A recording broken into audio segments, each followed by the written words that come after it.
Good afternoon, viewers. Thank you very much. Good afternoon, viewers. Thank you very much for watching Punchline Africa TV. Today is a Sunday, and being a Sunday from the Political Command Center in Mombasa, right, the capital, second capital city of Kenya, I am in the kitchen. The chef himself, the African chef, is in the kitchen. Matsanga is cooking on Sunday. Every Sunday, we have been doing a lot of politics, as you know. Now we want to begin to relax a bit. And in the second phase of top of the hour, we shall be doing exactly some headlines. But today we shall go through the newspapers. And before we go through the newspapers and the topics of Kenya, what affects Kenya, what's going on in the political circles of Kenya, people vandalizing the plane, the helicopter carrying the right honorable prime minister, very dangerous scenario. The week that was a very dangerous week, where the judges of the High Court rejected the BBI, that would have united this country. That would have brought this country together. Hallelujah. Hallelujah on Sunday. Now you can see the test of what will happen in 2020 in August. If people start pelting stones, hammering a helicopter, imagine that helicopter was in the air. It would have just crashed. And that would be the end of the honorable right, honorable Prime Minister Raila Amolo Odinga. That is God forbid. This should not happen in Kenya again. And I hope the authorities will take serious steps against the perpetrators. First of all, our show today, beginning from today, we shall be relaxing a bit on Sunday in the first hour at 2. We know most families have returned from church and they are looking at their dinner is ready. But some people don't prepare their dinner or their lunch or their breakfast. For me, I have always prepared my food. Today on the menu, as you can see, I don't have a photograph here, but anybody who can take the photo from the studios can give me the photo to flash across. I can see Wesonga. I am here. I'm here. And you can see, tell Madame that the man is cooking, and I think she's watching from the other angle. So I am cooking. The yoga is cooking. Thank you very much, viewers. This is Punchline Africa TV with my co-host Miriam Ogutu in the headquarters of Punchline Africa in Nairobi. But before I hand the baton to Miriam, I would like to introduce you what I'm going to cook this afternoon for lunch. I am going to cook potatoes. I've already cooked potatoes. I have boiled chicken. And I have one special meal. And this meal is something special which I eat nowadays. And this meal is called smoked salmon. Smoked salmon from Scotland. I have been advised of late, that's why you see I am beginning to refresh. My skin is okay. This is the type of food that I eat now. Smoked fish with lettuce, tomato, and lemon. That's my meal today, the second type of meal. The first type of meal will be chicken. And before I cook that chicken, as Miriam talks about the newspapers, I'm going to light up the entire system to begin cooking. So here we are. I'm going to prepare a nice chicken. How do you prepare chicken? I have my tomatoes. I have my pilipili hoho. I have my onions. And I have special something for chicken today. mushroom. Take a picture on this. This is mushroom. These are mushrooms. I'm going to prepare chicken mushroom. Chicken mushroom is my specialty today. Those are the things. I don't eat starch anymore. That's what I eat now. And for you at home, those who look like a Wesonga, this you can take your starch like some ugali and some. But for me, I eat mushroom, I eat chicken boiled, and I eat. That is the end of the day. And then I have something here special for you, Wesonga. I want you to see it. Also, look at this. Miriam, the viewers, these are fruits. Fruits. And I will give you the total amount which you can survive on. It's not more than 3,000 shillings. It's not more than 2,000 shillings. It's 1,900 shillings only. These are my peaks, oranges. These are my, passion fruit, the white passion fruit. These are the red berries that add blood. Moses Kuria should be eating this more because he needs his legs to go moving faster. So these fruits, instead of Moses Kuria drinking more alcohol, he should be drinking this. It's very important. And these are white watermelon. Medium is a full package. My doctors told me also that sincerely, don't squeeze your fruits into a glass. That's where we get diabetes. Don't just eat it from the skin and that's it. You'll be safer. Because when you put in a glass, you are adding sugar. There will be you don't know that you have added some sugar now. You are going to put in some water, you are adding sugar. So they say eat them from the natural being.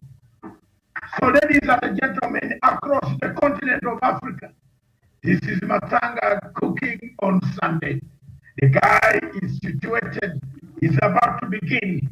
The first instrument goes on, and that is, I am lighting the cooker now.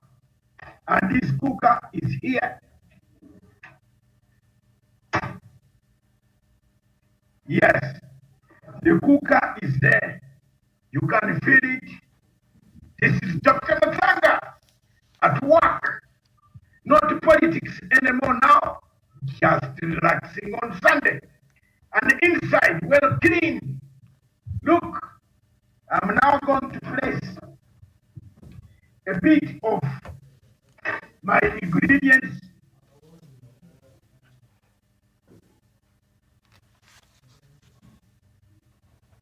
And then place a bit of what is supposed to be mixed up before I come to Miriam as we cook. Miriam takes us through the newspapers, politics, and we continue talking while the thing is coming up. There you are.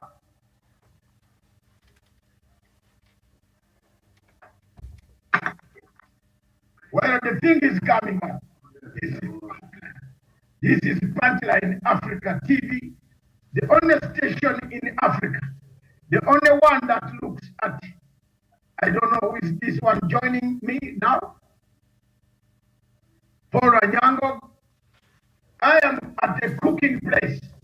This is Dr. David Matsanga cooking on Sunday, the year of our Lord. We are at the cooking place. Now my cooking has started, and you can see for yourself, because people might think people cook for Matsanga. No, here, there you are. Nobody cooks my food except myself. As a soldier, a former soldier, a retired soldier, you are taught to do quite a lot of things. Wash your clothes, cook your food, make it happen. Struggle like Raila Amolo Odinga has done. Azimio la Umoja. That is Matsanga himself right now. As my onions are cooking, I just want to add something. I hope ladies out there, this gentleman on Sunday should not disturb you.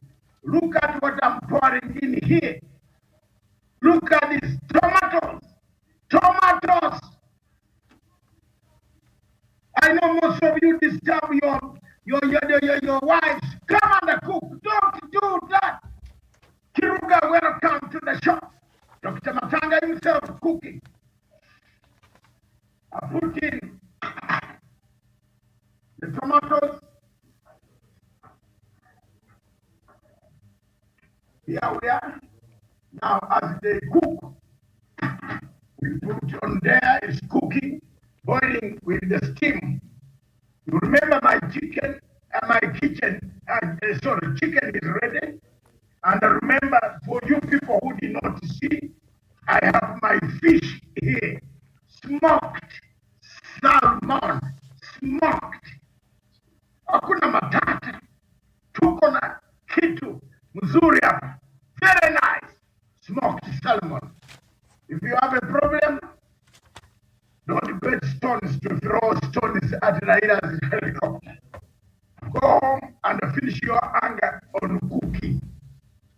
It will serve you better if you cook your own food at home. Don't beat up Raila's helicopter and then think this is the best you have done on earth.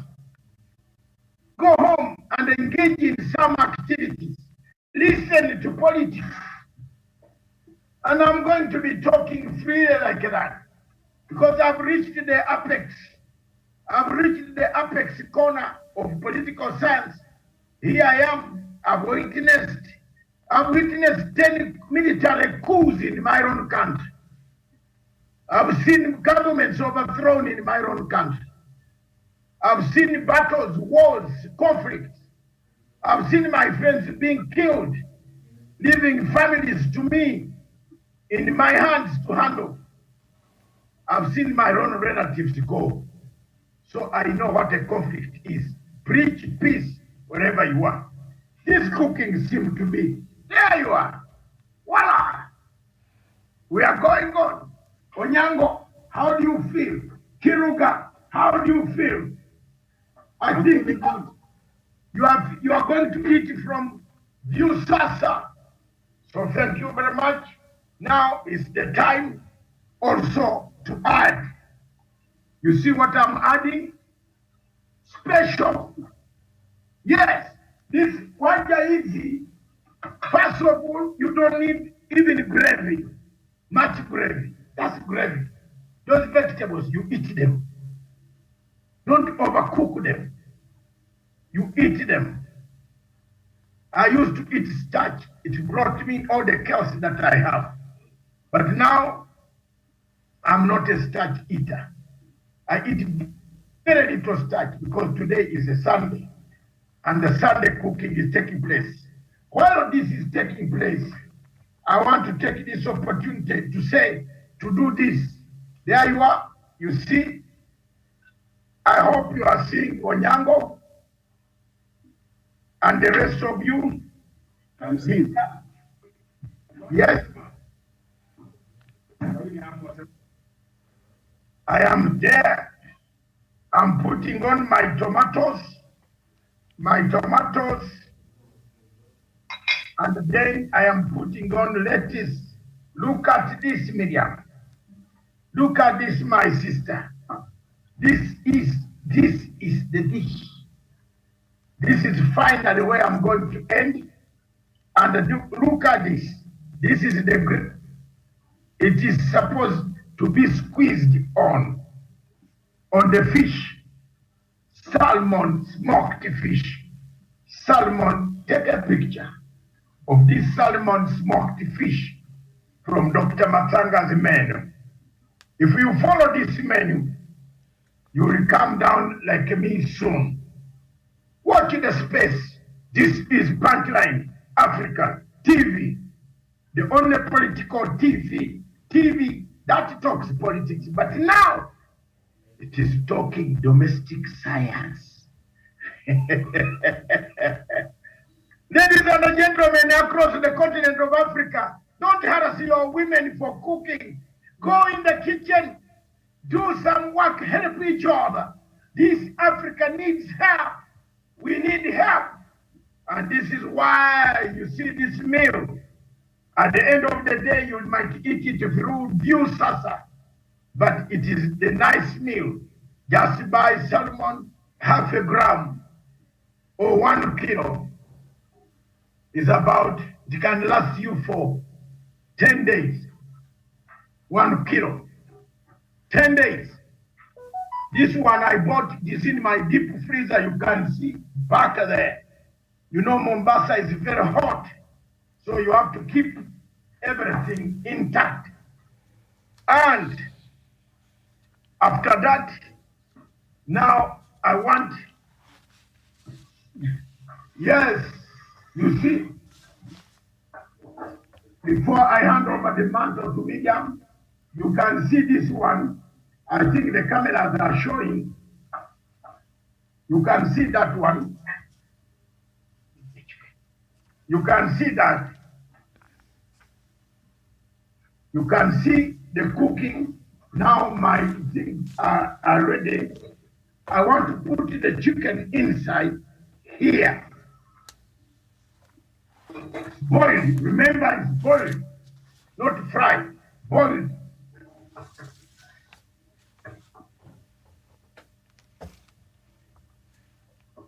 I want to do another ceremony on my chicken by putting curry powder.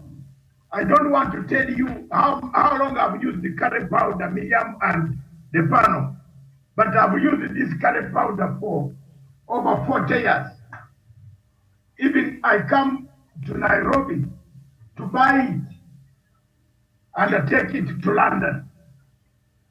I've used it because I will need Kiruga to go to the owner of the curry powder so that we can advertise the person very well.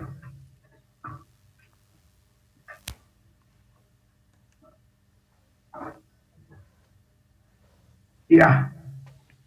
Ladies and gentlemen, we seem to have come to an understanding that not too much salt,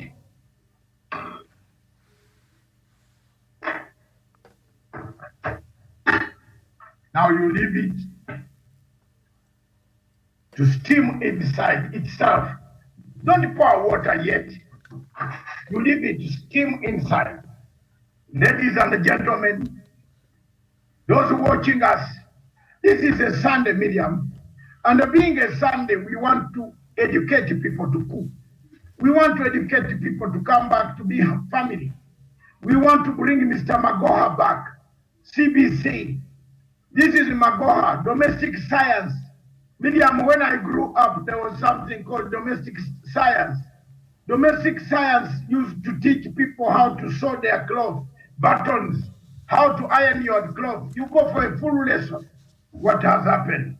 Back to you in the studio as my chicken drums up, boils up. This is Punchline Africa from the Political Command Center in Mombasa. God bless you. Back to Miriam in the studios for the news, headlines, and the politics. Now we can do our politics. I have the newspapers. Miriam, I can, if with your permission, you can introduce your panel. There you are. All right. Thank you so much. As we wait for that chicken to cook there, thank you so much, our viewers. This is African Showdown and the African Kitchen together. And of course, Dr. Matsanga there is preparing a meal, and we shall see at the end of the cooking what that will be like. And my name is Miriam Bugote, and thank you so much for finding time to being with us this afternoon. So let me just take us through quickly the headlines on the leading newspapers in the country. The Sunday Standard, the main headline: Chopa attack, the hard questions. More leaders condemn Friday attack on Raila's helicopter in Uasin Gishu. DP Root apologizes to former premier, wants culprits punished. Arrested as DCI summons 2 MPs and county speaker. An incident exposes VIP security lapses and political intolerance. And Raila preaches peace in West Pokot. You'll find that on page 8 and 9 on the Sunday Standard. And up there we see opinion pieces from a varied of writers, so you can look at that. And Michael Joseph, this isn't the Fuliza we wanted at Safaricom. Well, I guess it's too late for that. The story is on page 32 and 33 on the Sunday Standard. And the Sunday Nation, the main headline: how attack on Raila Chopa was planned. And police believe the attack on Raila's chopper, which nearly turned tragic, was pre-planned. They tracked telecommunications movements and financial transactions of MPs Sudi Kositany and Uasin Gishu County Assembly Speaker David Kiplagat before naming them suspects. You'll find that on page 4. Oil firms demand bi-weekly price review as crisis spreads.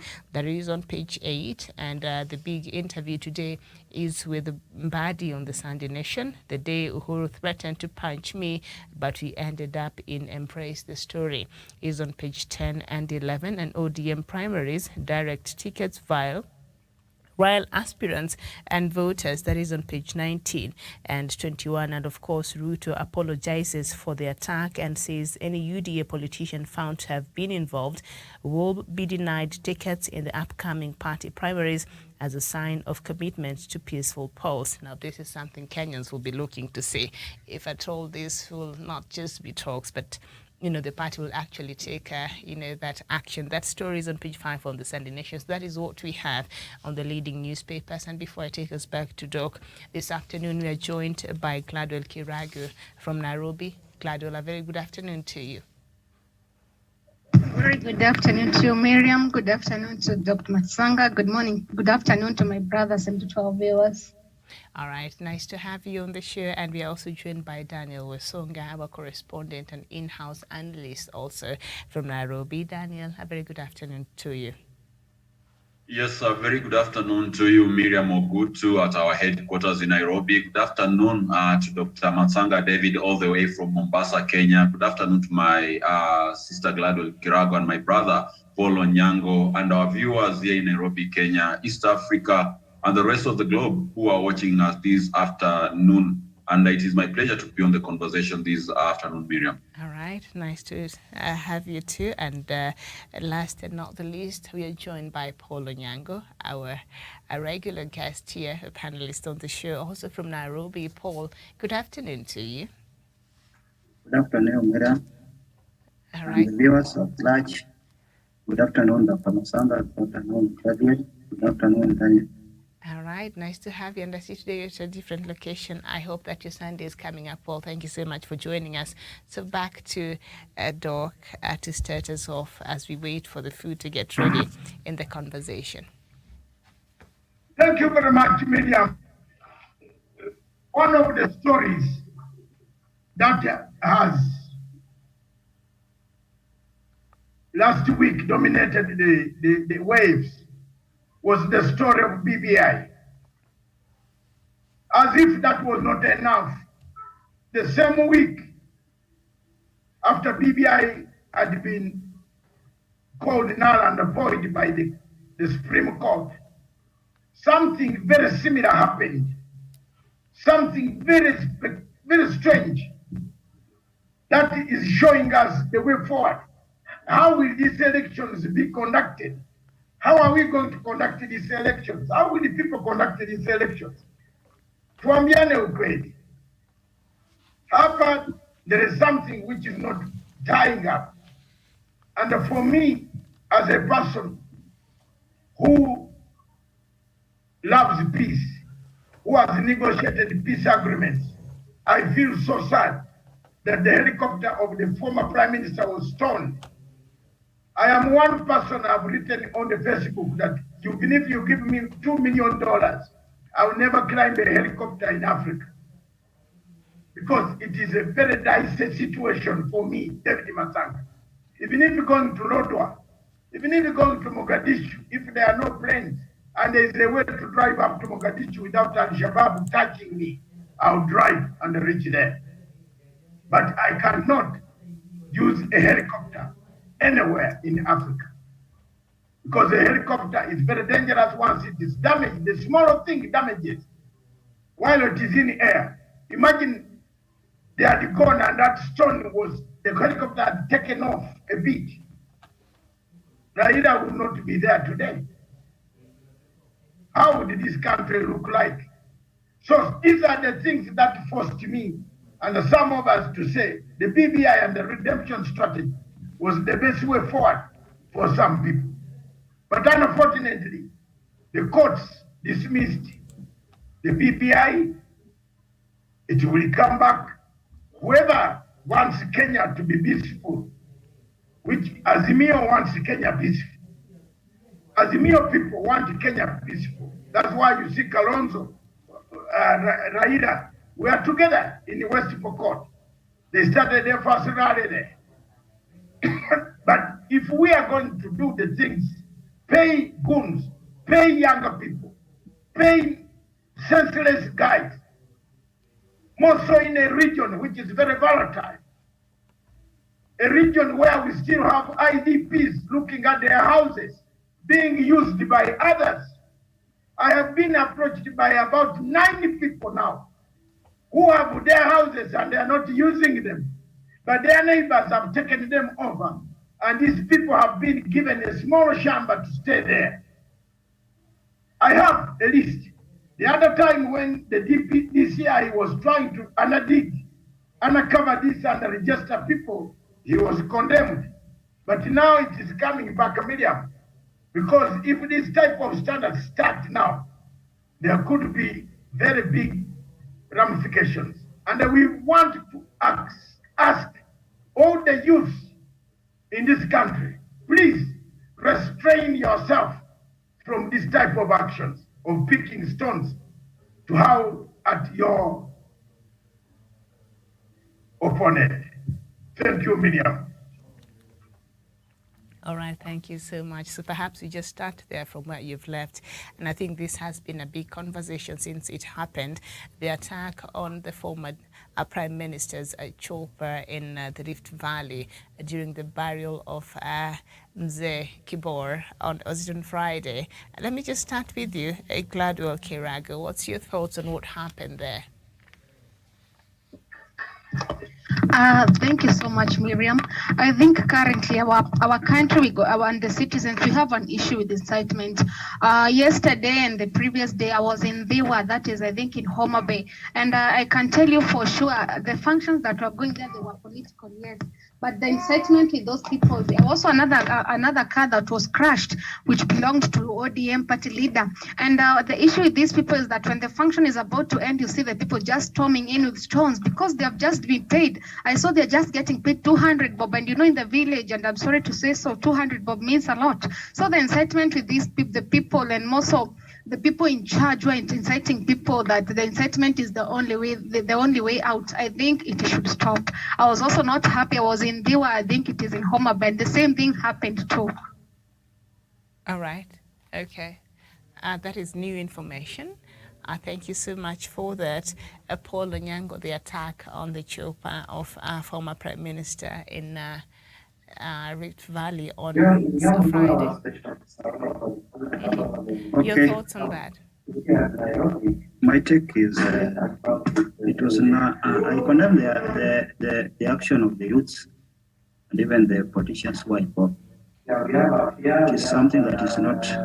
All right. Well, I will let you find a more quieter place, and maybe you could try to talk to the around, and then I'll come to you after Daniel has made his submission. So perhaps Daniel, the same question as we wait for Paul to be situated there. Thank you so much, Miriam Ogutu. And of course, like many other Kenyans who watched the unfortunate incidents that happened in Soy constituency in Cabernet, it was a bit quite unfortunate and worrying at the same time that we have leaders in this country, or even rather young people in this country, who are availing themselves to be used in bad way, in bad ways by the politician. And you know, one thing about maybe electoral violence, once it starts in one particular area, the same is actually going to be replicated in another area. So, and this is in essence that happened. It is happening in the backyard of the Deputy President William Ruto, who is among the top presidential contenders in the August polls. So, what happens if William Ruto in return goes to areas which are Raila Odinga strongholds? These supporters of Raila Odinga will be tempted also to retaliate in the same in the same maybe style and design, which is not good for this country. So I think, Miriam, it's a bit unfortunate, and such maybe occurrences should be condemned in the strongest term possible, because this is an electioneering year, and history has taught us that whenever we go to the elections, Kenyans have always found an affinity to violence, either organized or not organized. So this should be condemned, whether it was organized or not. People should be held liable. We need to see more arrests being done. Of course, the security agencies, through the forensic evidence that they have been able to acquire, say that it was an organized attack on the former prime minister. Therefore, we need to see who are the real culprits, who are the organizers of these shameful acts, and we need all of them to be brought to book in that particular regard. So it will be my hope and wish that these politicians or these few selfish individuals will be brought to book and to serve, so as they serve as an example to others who could be preempting to maybe indulge in such disgraceful acts across the country. We must have a peaceful campaign period. We must vote peacefully, and we must also maintain peace even after the August pause. Remember, elections will come and go, just like the president has just said a few minutes ago, but this country will remain there for us. We need to have a peaceful country so that we can be able to entice and be able to bring investors to our country. No investor will want to go to a country where it is chaotic. And remember, ethnic violence is whatever actually moves so many democracies, especially in Africa, into civil strifes. So we have to be very, very careful. We have to be tolerant. We have to be magnanimous enough in that you can listen to each and every politician who wants to sell their agenda, but worse still, if you do not agree to whatever they are selling out there, then it is much better that you actually abscond and keep away from their rallies. But going there to cause chaos, to pelt stones, and being able to heckle these politicians will actually bring mayhem to our country. And this is not something that we could actually maybe condone going to the August polls. So let it be a clear warning to those who are maybe perhaps preempting to orchestrate violence across the country, that we shall not allow it. Let us be ambassadors of peace. Let's go out there and preach peace, harmony, and cohesiveness to every Tom, Dick, and Harry in this country, regardless of their political inclination, socio-political, or religious beliefs. I believe that is the way we should move forward as a country. Mm-hmm. This country should not be divided into zones. We should not allow political zoning for whatever reason. Everybody is allowed to campaign anywhere in this country and be able to sell their agenda without being intimidated, without being discriminated, or without being attacked by anybody who feels entitled, perhaps in that particular jurisdiction. So, Miriam, I think it was unfortunate, and it needs the strongest condemnation. I submit. All right, thank you so much. I see a very wonderful scripture there. Studio is doing a great job. Today is on a Sunday. But back to you, Paul. You did not get to make your point. I hope now you're able to talk without much disturbance around you. What happened on Friday? Yes. What was your thought? My thoughts are what happened was very unfortunate. It should not be allowed to happen. We need to discourage our youths from incitement by politicians. It's a bad show it means that we are not growing. For sure, at this age, we are supposed to conduct ourselves with a lot of civility. There's a lot that has happened in this country. We need to educate our youths, our brothers and sisters, the need for peace. We need to coexist with each other. We need to tolerate one another. So it has been a very disappointment with our politicians, especially those ones from Rift Valley. Not all, but those few who are mentioned to be participating in inciting the local citizens. It's very bad. It's not good. We should condemn them in the strongest term possible. All right, thank you so much. And of course, this incident, brought up a lot of conversation and debate and social media, and Kenyans are trying to say, fine, this happened, but also this has happened in Azimio la Umoja, especially, former prime minister's backyard. We saw the attack during Ruto's rally in Kisumu, I think in Kondele a couple of months ago, and previous others that have followed. Our campaign and our politics has been laced with a lot of political violence, and that has been a cause for concern. I don't want to draw parallels, but I don't know, like the incident that happened, that, there was chaos and all that when the DP was in Kandel a couple of months ago, which caused a lot of, loss of property, and it was ugly. There was some violence there. And what happened on Friday, I don't know, do they compare in any way? Because I know, Gladwell, you brought up the issue of what's happening in Diwa. You said you're in Diwa, something like that. Do they compare with what we saw on Friday? Or violence is just violence, period? I think violence is just violence, but most, as I've said, it all comes with incitement. So I think they don't compare. It's just violence is just violence. Whether what they just do, you just get paid. Like that day, they were just given 200 bob to cause the chaos, and the Land Cruiser was totally damaged. Yes, and those who did so were the UDA members. And after that, the funny thing and what made me look amazed is because the people who stoned the car, the funny thing, they turned out to be, they were like, mimi ni wa Azimio damu, lakini pesa ikikuja tunashughulika. Now you can imagine the kind of statement. So I think our leaders should stop inciting, and more so the youths. And the youths, they should also come to realize that they're getting used. And they also need to understand their space in this country. We need those youths, but we need them in the proper way, not in the other way around. Yeah, so I was not happy with the incidents, though I don't think it was able to be captured because the whole event went so. Okay. Yeah. Very well, thank you so much. And of course, before I take us back to Doc, the plan to attack ODM leader that I'm reading from page 4 on the Sunday Nation today. The plan to attack ODM leader Raila Odinga's convoy of vehicles and chopper was hatched and financed by Kapseret Member of Parliament Oscar Sudi, his Soy counterpart Caleb Kositany, and Speaker of the Uasin Gishu County Assembly David Kiplagat. Police detectives have claimed the Directorate of Criminal Investigations (DCI) intensified its hunt for the goons responsible for the Friday's attack on Mr. Odinga as the 3 politicians were summoned for questioning.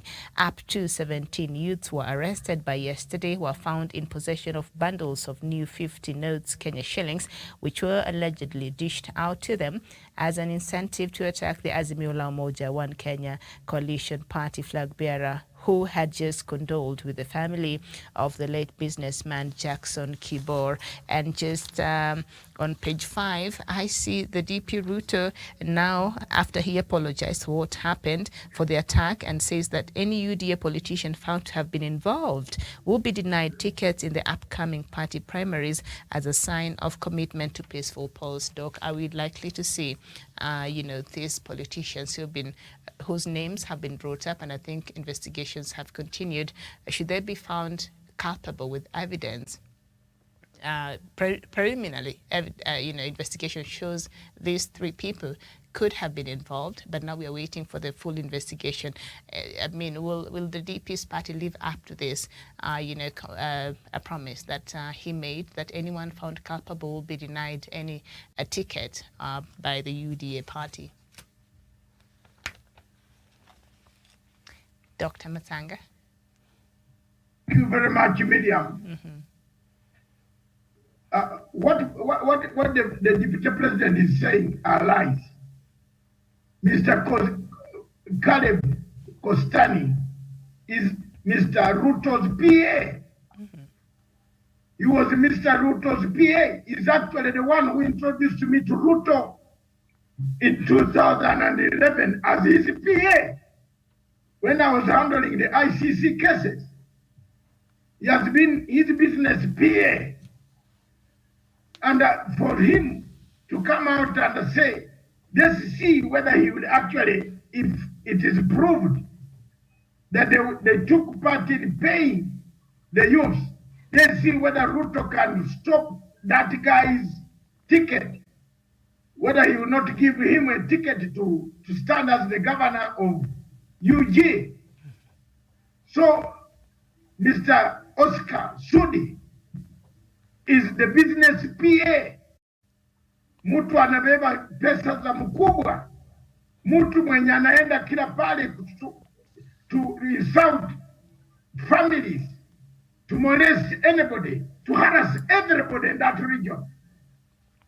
He's the well-known man for organizing mafia groups. That's why you see him, even when he doesn't speak good English, you find him in Turkey, in Dubai, in America, in the UK. And the only place he can't go is UK because they will not they will arrest him. The Wazungu don't joke with such characters. So we have a problem here, Miriam. Mm-hmm. When people say there is a problem, what is this problem? The problem is Ruto himself. He has been going around to say, do I look like a man whose vote, if you are talking that to a country that is volatile, that do I look like somebody can steal my vote? Allah, wacha. That's what he says all the time. So such statements don't go well with the public, the youth, the younger generation, the unemployed, the goons, people who can kill you for 50 pounds. Miriam, you ask why I don't work in Nairobi, why you don't see me in Nairobi when I come to Kenya. It's because you can be killed for 100 pounds, 100 shillings. Someone will say, thief, Miriam, and you are done. And if you go to River Road and somebody send him easy, you will be gone. People will land on you even if you explain you are Dr. Matsanga. No, they have already killed you. It's the same. Look at that woman across on the road, somewhere on Wangari Madari Road. She was going to die. She's a diplomat. People landed on her. You see what it caused all us, the Kenya government, to come and silence. This is a saga that Africa must not accept to have. Miriam, I am telling you, if this is not contained, if this type of violence is not contained, plus the violence that Mr. Gladwell is talking about, where goons of UDA are paid to disrupt opponents, it is not going to be well for this country. After elections, we shall have a lot of, you will thank me later. That's all I can say these days. All right. You will thank me later. You refuse the BBI, you will thank me later. Let me tell you the truth. You refuse the BBI, you refuse the 9 points of Raila Amolo Odinga and Uhuru Kenyatta, you will thank me later. All right, Doc, I know you're still cooking there. Today you forgot your apron, so how far is the food? Would you like to bring us up to date with that as well? Thank you very much. We have come to a session which is fully loaded. And for those who are missing the action, you can see for yourselves. I don't want people to be hungry, but you can see for yourselves the action. Look at this action. Miriam, this is chicken, fried and with, look, this is potato. One in 2 months, I've not eaten any starch. So you can see this chicken with mushroom. Chicken with mushroom. Sorry, and chicken vegetables. with mushroom. So maybe I just quick recap on the viewers who just joined and were not there from the beginning when you started cooking. Where did you start? You started with the onion, and then after you fried that, you put the chicken in, and then at what point did you put the mushroom? Yes. Let me go. First, I started. I cook Chinese style. You know, see that Chinese, everybody wants to eat Chinese. Chinese don't put too much oil in their food.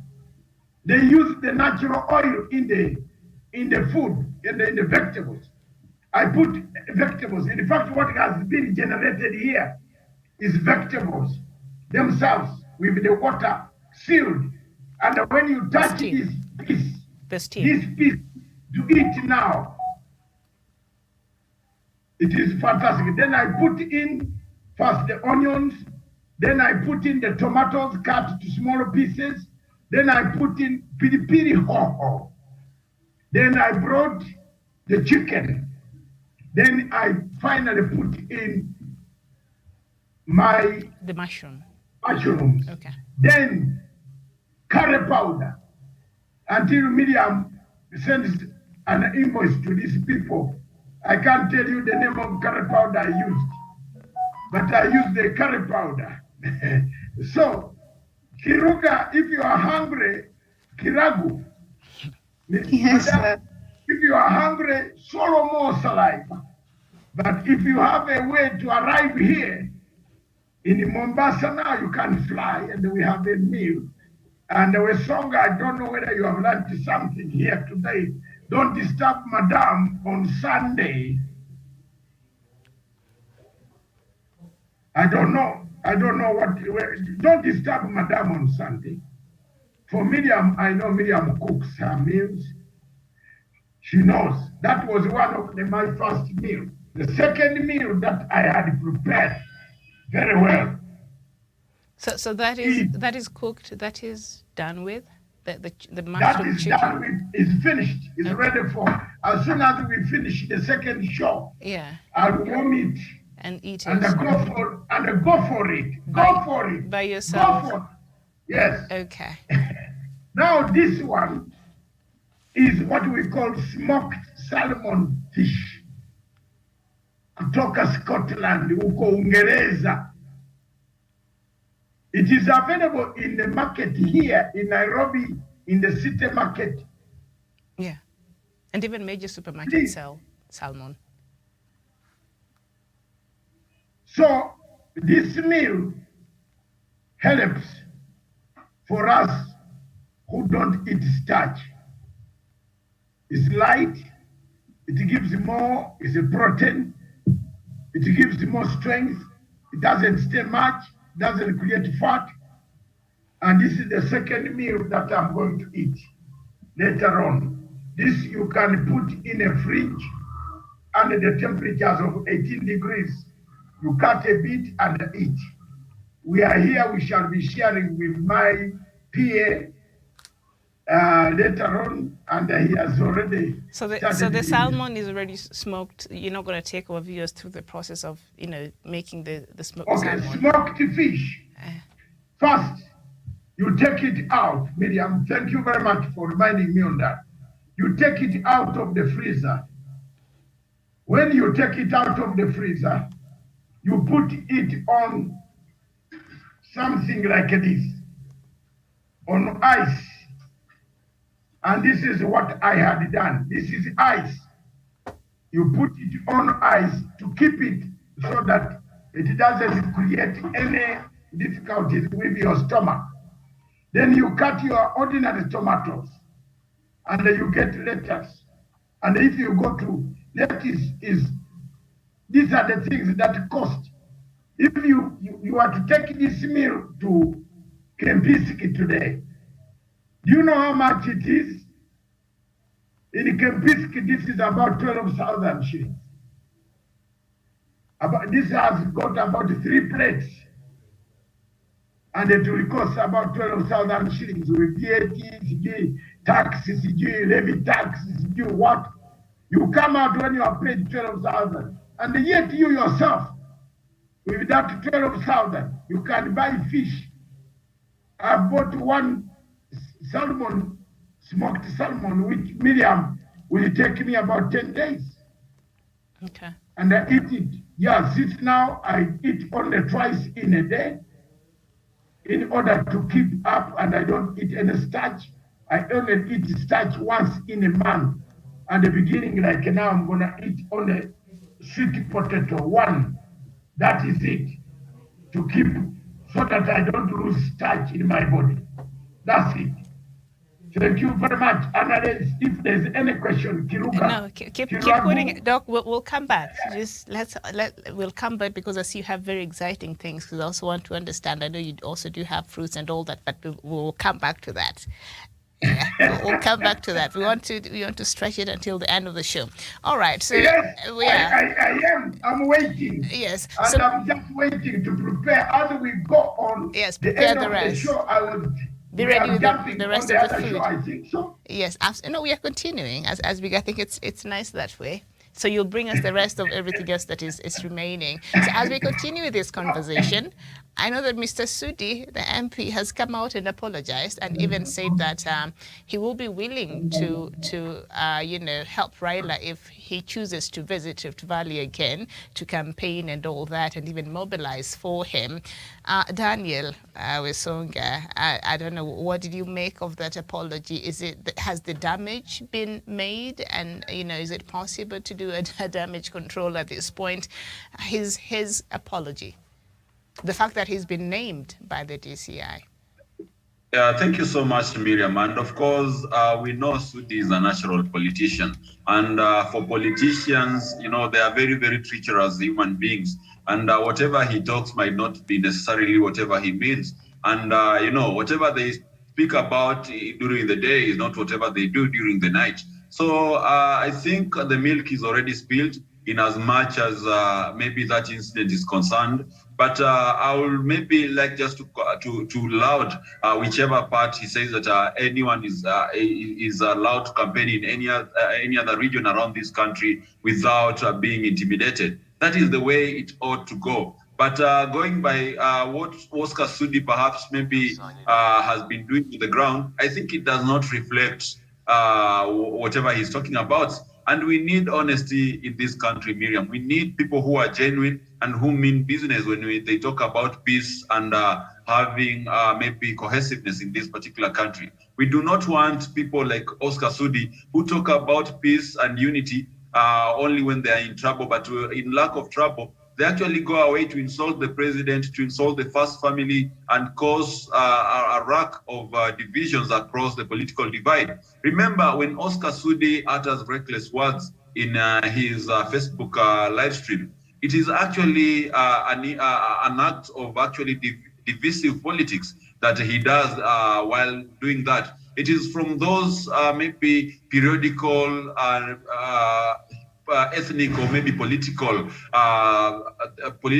divisive statements that the likes of Sudi make that actually boil down to become whatever and erupt in such maybe attacks that we saw happening in Soy constituency. So if we talk about maybe preventing violence happening in political rallies, voting for peace and unity in political campaigns, we should start them it by actually our very own actions. Let Oscar Sudi, the likes of Moses Kuria, stop talking about start talking about the language of unity. Let them stop insulting other parts, people from other parts of the country. Let them stop profiling other communities. And then when they say that they are ready to go and maybe even mobilize crowds for the Right Honorable Raila Odinga, then we can accept it. We cannot accept Moses Kuria or maybe Oscar Sudi to mobilize crowds for Raila Odinga, whereas they have not apologized to the Luo community for the profiling that they've been doing. Even the deputy president himself,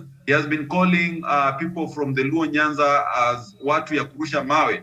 When did he apologize for that? We need him to apologize. He has been calling Raila Odinga Mganga. When did he apologize for that? So Miriam, you realize in matters unity and reconciliation, then we must first of all be able to bury the hatchet of the previous misdeeds and the previous acrimonies before we can be able to move forward. And the best way to be able to bury these acrimonies is actually by leaders who have been previously implicated in hate speech, leaders who have been through tribal bigotry, have profiled a certain community, coming out, apologizing, and actually now maybe pronouncing themselves on their stand against ethnic hatred, against ethnic profiling, and against political demagoguery and political bigotry. There's the kind of scenario that we saw during the burial of the Kibor. So we need to see it not only in words, but also in action. Because I believe if Oscar Sudi will do whatever he's talking about today, then he should have known better. He should have actually been among the crowd or maybe the people who would have escorted Raila Odinga to his chopper, knowing so well that, this is not a stronghold of the former prime minister. And therefore, we should show the people that actually we as the local leaders actually voting for Raila Odinga to come here peacefully and be able to go back, fly back to wherever he's going without having someone heckle him, without having someone to throw stones at him. So to me, I think it really lacks sense when Oscar Sudi now promises to mobilize crowds for Raila Odinga, whereas in Eldoret, he could not do the same. So even the Bible, Miriam, tells us that action, words without action is dead. So I don't think Oscar Sudi rather can talk about maybe assisting Raila Odinga to come and campaign in Rift Valley if he cannot do it in his actions. He cannot talk about unity and maybe peace in Rift Valley, whereas he insults the president in, day out. He cannot talk about peace and unity when he's ever insulting the First Family and other senior government officials like Dr. Fred Okengo Matiang'i. So to me, I think we all have to end these personal attacks on other people. We all have to end the ethnic profiling that has been happening through the likes of Sudi and Moses Kuria. We all have to end these narrative against Raila Odinga and any other political players that has been spread and has been sold to the populace of the Rift Valley and other parts of this country for the longest time, so that from there we can be able to seek forgiveness, we can be able to forgive and forget about the mistakes of the past, and we can be able to focus on the future. Otherwise, Miriam, to me, if he has to talk about peace and unity and he's still doing whatever he does, then we will say in what we say in Swahili that ni kupaka mafuta kwenye mgongo wa chupa. It really doesn't amount to anything to me. I submit. All right, thank you. And also, the Deputy President, William Ruto, also tendered his apology over what happened on Friday. And this is what he said, I think on Twitter. I apologize to Raila Odinga for what happened to him yesterday. That was Friday. It was really unfortunate, and I hope those who engaged in this exercise regret what they did. If any of our party candidates was involved, we will take disciplinary action. If he or she stands to be disqualified, said the DP, and he continued to say that violence is retrogressive, primitive, and tears down our democracy, which I think is very true. And also we saw the Uasin Gishu Governor Jackson Mandago immediately tweeting after that incident, I condemn with the strongest terms possible the act of violence directed at the former Prime Minister, Right Honorable Raila Odinga, after the burial of Mzee Jackson Kibor. Uasin Gishu is a peaceful county. We will pursue the matter until the perpetrators are all brought to book. So I think that is a good thing. On one side, Doc, that is a good thing, because we're seeing when the leadership is able to, especially from these areas, comes out and condemns. I think it's a good gesture, I believe. Or it's already too late for that. Miriam, for me, the only way Kenya can get out of this mess is by Kenya going back and let the government take very, very serious advice from people like us who have seen conflicts, who have been in conflict areas before. This election, Miriam, frankly speaking, is not going to be a good election. If I'm wrong, thank me later. I'm Paul. I'm a Gentile preaching to the Jews. I don't want to wish Kenya bad. No, but this election is already mad with a lot of difficulties. You can see the difficulty. Difficulty number one is there already. Imagine if Ruto is going to the rift, to another region. You know the type of youths that we have now. Look at what Kiragu has just told you. They were in Homa Bay. Opponents themselves within the party or outside the party. They hire people to beat up people. Media, the type of culture that you go to your Facebook and you are just writing something to say, please, Moses Kuria, for example, has just come out of hospital and is still on medication because the records that we have got from Dubai hospital indicate that Moses Kuria is still receiving medication. He's not properly healed. He should not be put on national television. He could get mad and even beat up the national television interviewers. But when you write that, Miriam, look at the type of insults you get. I am one of the most insulted people, Nyango, you have seen. My Facebook is like a hot fire. My insults are: one, I'm a foreigner. Two, I support Uhuru Kenyatta. Three, I should not even comment on my own Facebook. but yes, Onyango. You say you're a refugee. Yes, a refugee should not say anything. Okay, but a Muzungu, when a Muzungu makes a comment there, everybody runs to the comment and they say, yes, thank you, that's very good. But Matsanga should not make a comment. Even on my own Facebook, even when I'm not in Nairobi, I can't talk about Africa. Ruto's people will be waiting to insult you. Medium, they insult you, they insult your family, they insult your height, they find how big you are. You are saying all names. You are a hippo, you are hippopotamus, you are elephant, you are big stomach. That hatred. And you are being, these are the youths that are going to be told like this. Pop, our election was stolen by Raida and the government.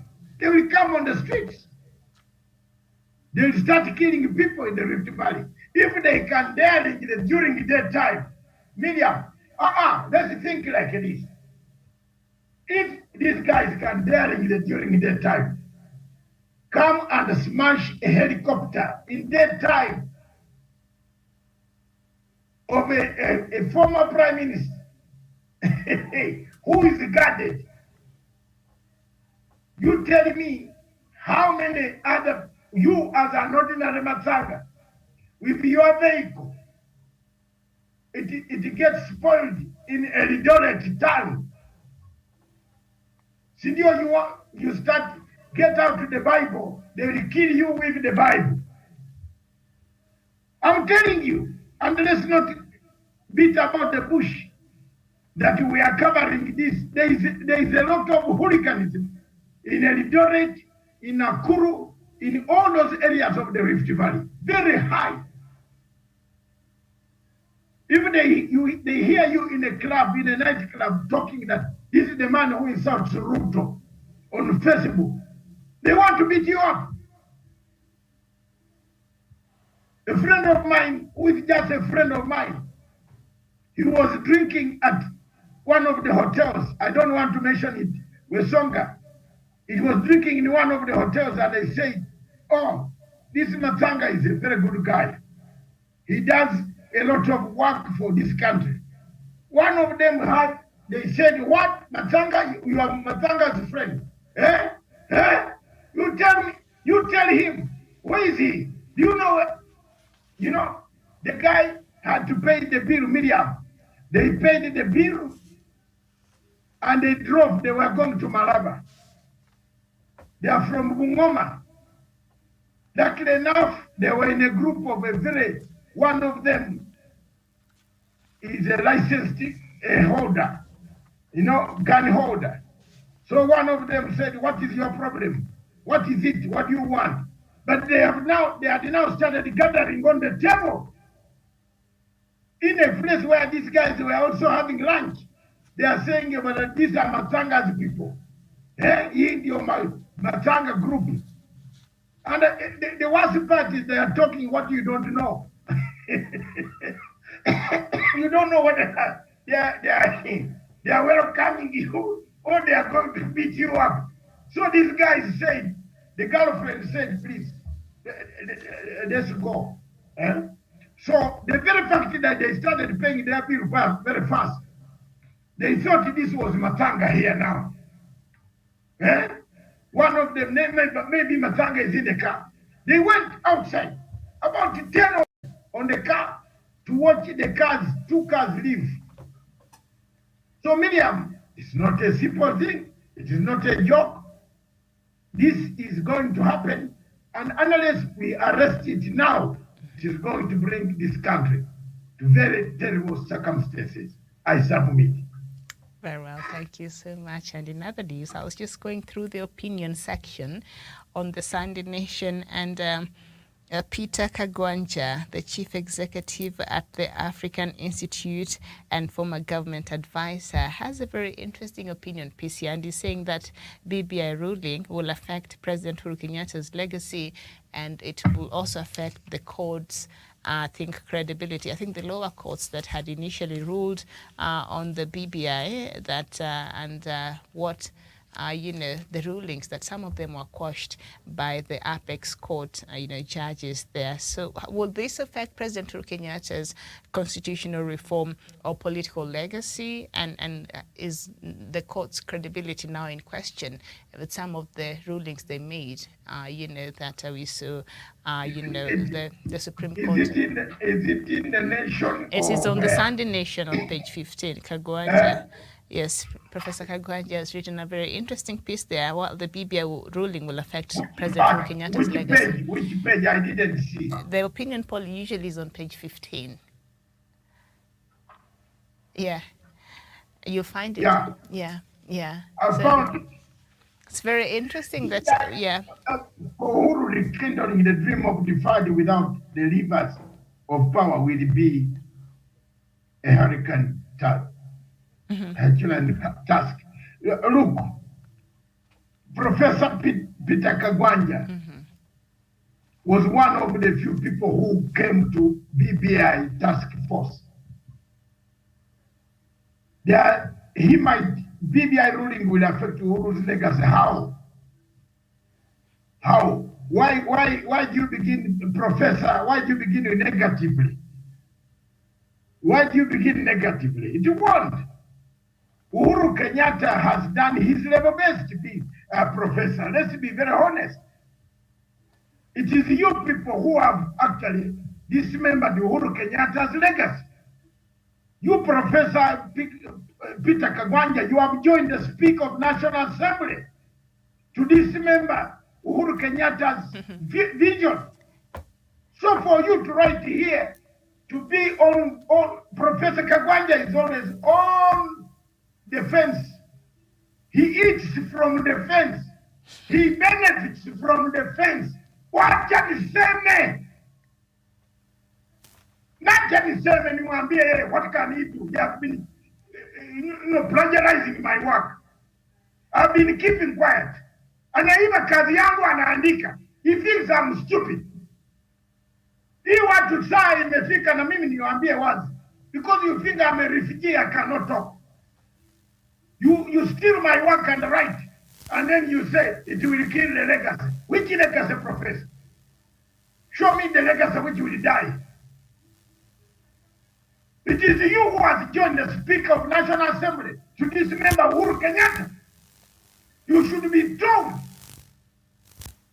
who has benefited more in Uhuru's government. Who has benefited more? You, Professor, and your wife, you have benefited. Who has benefited? Kwenda, wachana. Miriam, let's move to another topic. Doc, can I just read what? Hawa na benefit kutoka kwa Uhuru. Anasema Actually, Uhuru's legacy will be killed. just, You know, one of the problems he said that it might I've be seen with Kenya, affected. with Kenya politics, Yeah, Miriam, yeah. some of us who worked so hard, Did not benefit. But he's yeah, not we are here. paid. We are Quite paid. interesting, No, though. honestly, we are paid. We are paid by bad currency. They pay failures in high currency.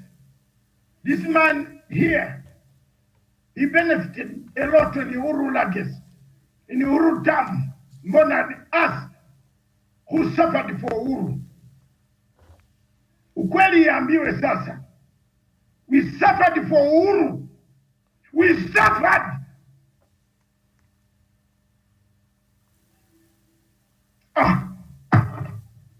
Wacha.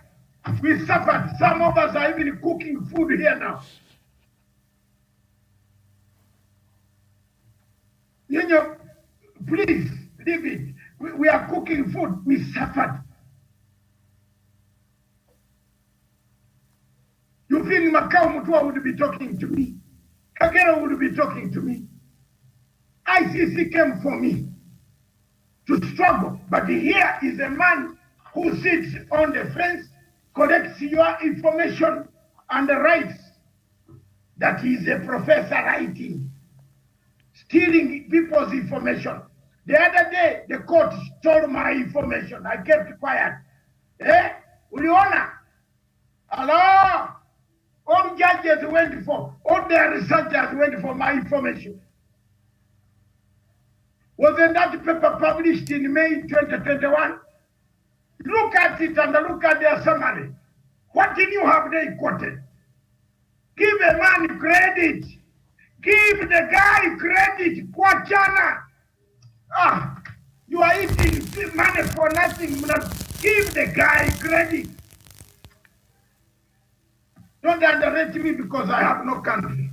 One day I will have a country. Kagame was driving a taxi in Kenya. Is he not a president tomorrow, today? You never know. Please. You never know.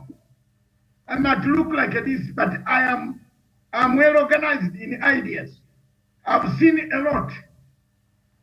I've seen a lot. Professor Kagwanja himself has admitted having stolen my work when he didn't know me.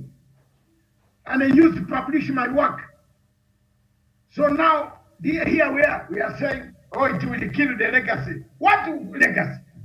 What will affect it? We need to change the road. We need to break the road.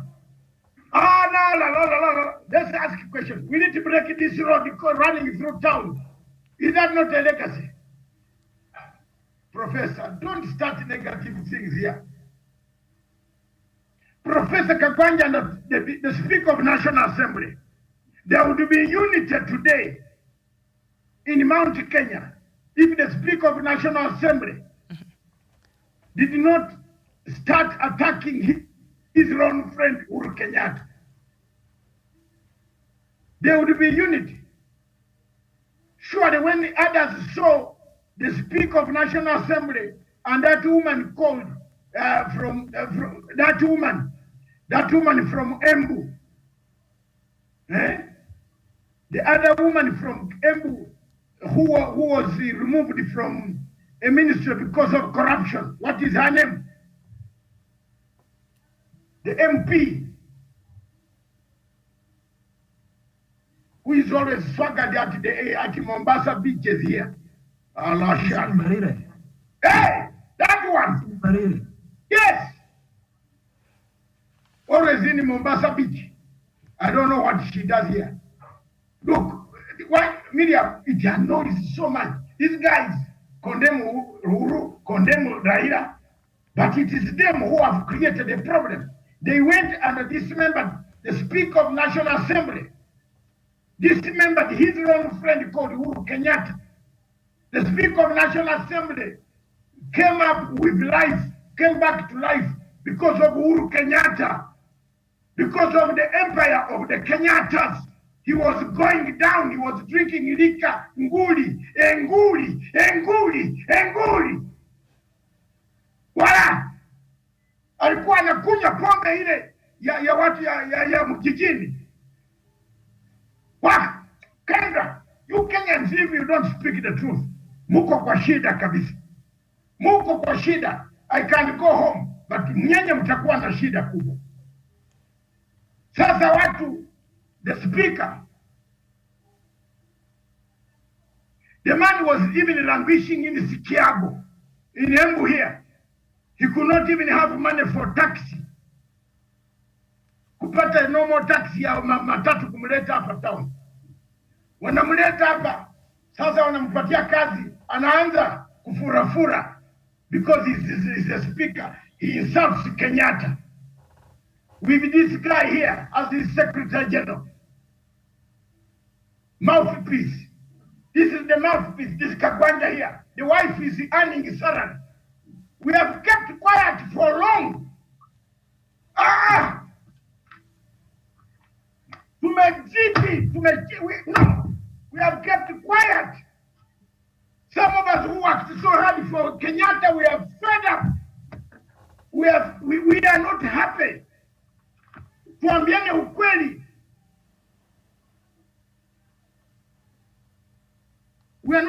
We have worked so hard for President Kenyatta. But the people who have killed President Kenyatta are this Professor Kagwanja and the Speaker of National Assembly, who are friends of the president, who turn around to backbite the president.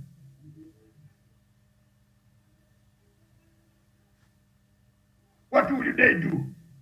What? What can they do to me? What? Well, let them come. What? Wakuje, huyu Kagwanja. He has forgotten what he did to me with the ICC. He has forgotten.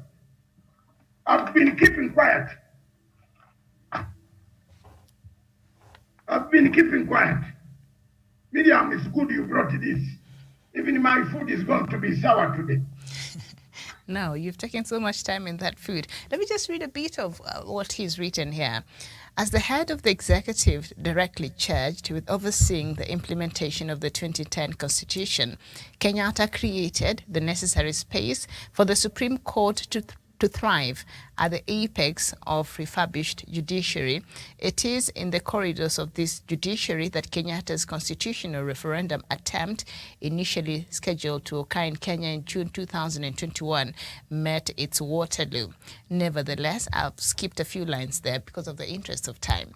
Nevertheless, in its ruling, the court has assertively proved its mettle in soberly balancing ideologies and diverse interests within the judiciary, stabilizing the polity and restoring public confidence in the judiciary. So what he's saying, that ruling that the Supreme Court made last week might, because they tried to balance, there's some things that the judges from the lower court said, which we found majority of the judges there in the Supreme Court disagreed with.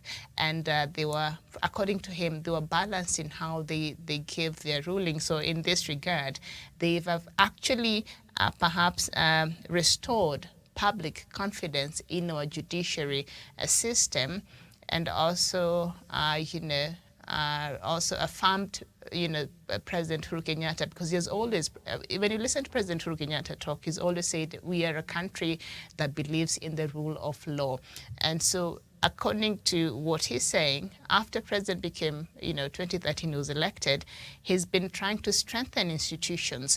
So this very same institution that has been trying to strengthen, especially the judiciary, and to operate freely and all that without intimidation and all that, this is the result of that. So he's actually praising, Kenyatta may be backhanded, but he's praising because the space that the country is right now, that institutions are able to operate freely. And we've seen the attack on the judiciary a couple of times with, the history of judiciary in this country. And sometimes these attacks are really actually, warranted, because of how they handle certain cases in this country. There has been a level of, Kenyans have not been very happy. But he's saying with this ruling, and according to him it was balanced, Kenyans now somehow will start having confidence in our judiciary. Does that make any sense, Daniel? I've tried explaining in a nutshell what the professor here is trying to say. That who is going to have confidence in the treasury?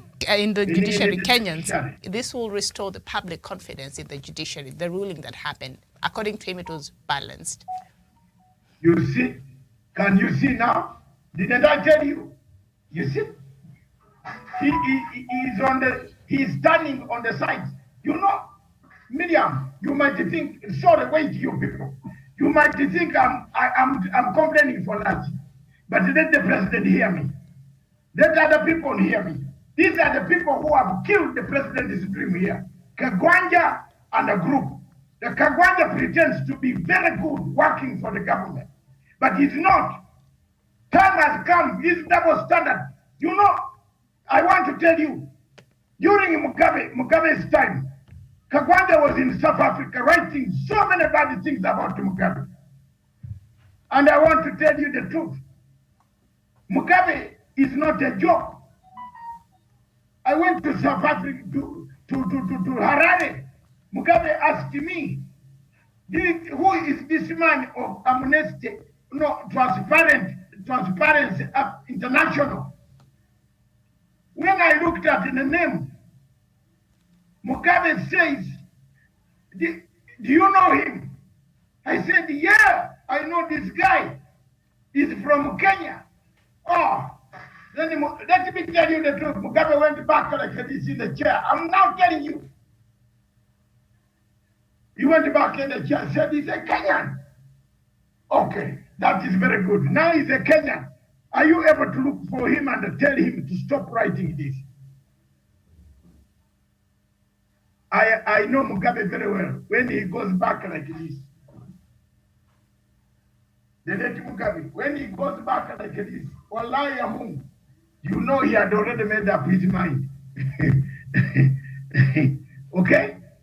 I'm telling you, Kagwanja used to write very dangerous reports from Transparent Africa about Zimbabwe. Until I told the Zimbabweans, leave him, he's a professor from Kenya, maybe he's just earning a living. But look at here, when they came here, we used to stay together with Kawanja, together. He never told me he was talking to an ICC, to the ICC. He never told me that he had given evidence to ICC. He never. There's no difference between Professor Kagwanja and Moses Kuria. You Kenyans, listen to me. I'm fed up. Let me go home. There's no difference. They all betrayed.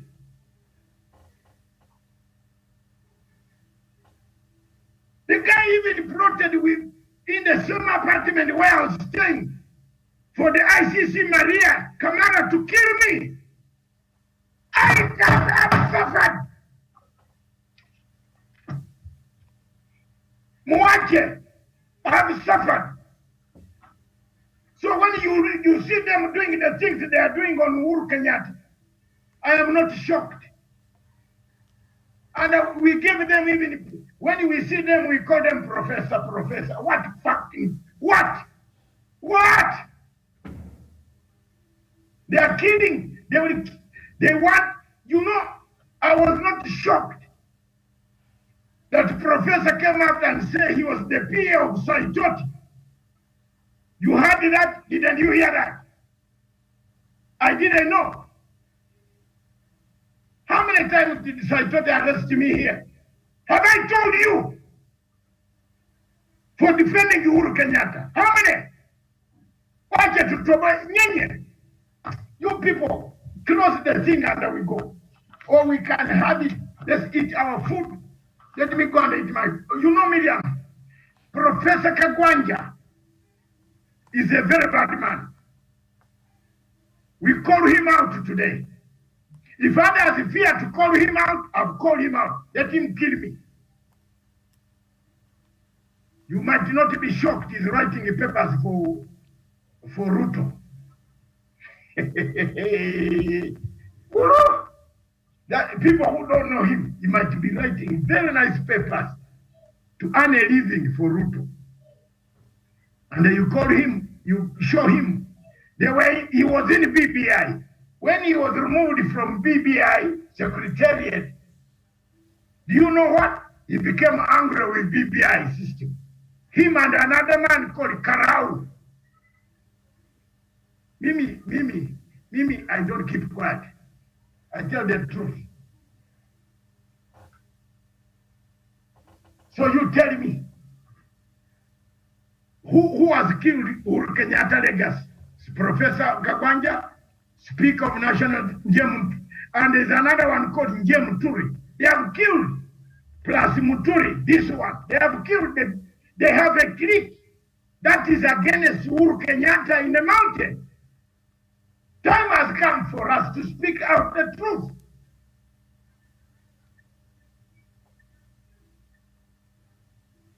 Kama mutaki, we keep quiet. But I protected the legacy of the president. He went around and picked my information and wrote a stupid book, copying Matsanga's things every morning. That is Kagwanja, thinking that the president was going to be impressed with the book. Wow, la la la la la la la la la la la. Well, Miriam, I tell you, my sister, these are the people killing Uhuru Kenyatta, the friends of Uhuru Kenyatta, who claim to be friends during their time. At night, they are eating with Ruto. At night, they are writing statements for Ruto. At night, they are briefing Ruto. These are the people. The speak up today has not decided where to go. And I'm not shocked where he's going. Are you shocked on this panel where the Speaker of National Assembly is going? Miriam, are you shocked? Don't be shocked. It's a matter of time that he will say that he is with Kwanza. So where is the Gambia is standing? Mike, Kagwanja is standing on a ticket of DP as a senator of Muranga. DP ticket, not Jubilee. Okay. If the wife is gaining from Jubilee, he is going to DP ticket. You tell me, where are we? Where are we? Muturi for president in Jubilee for DP.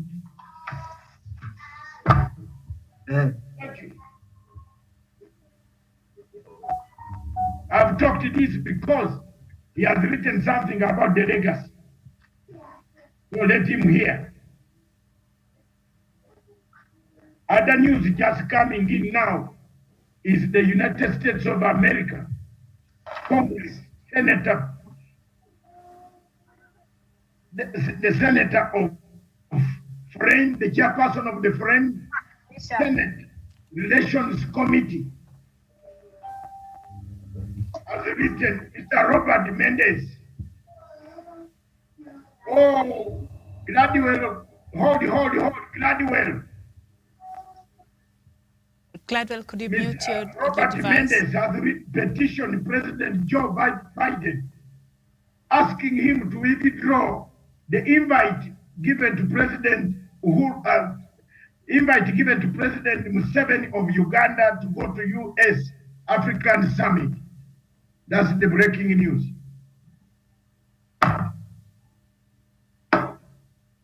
Africa doesn't listen.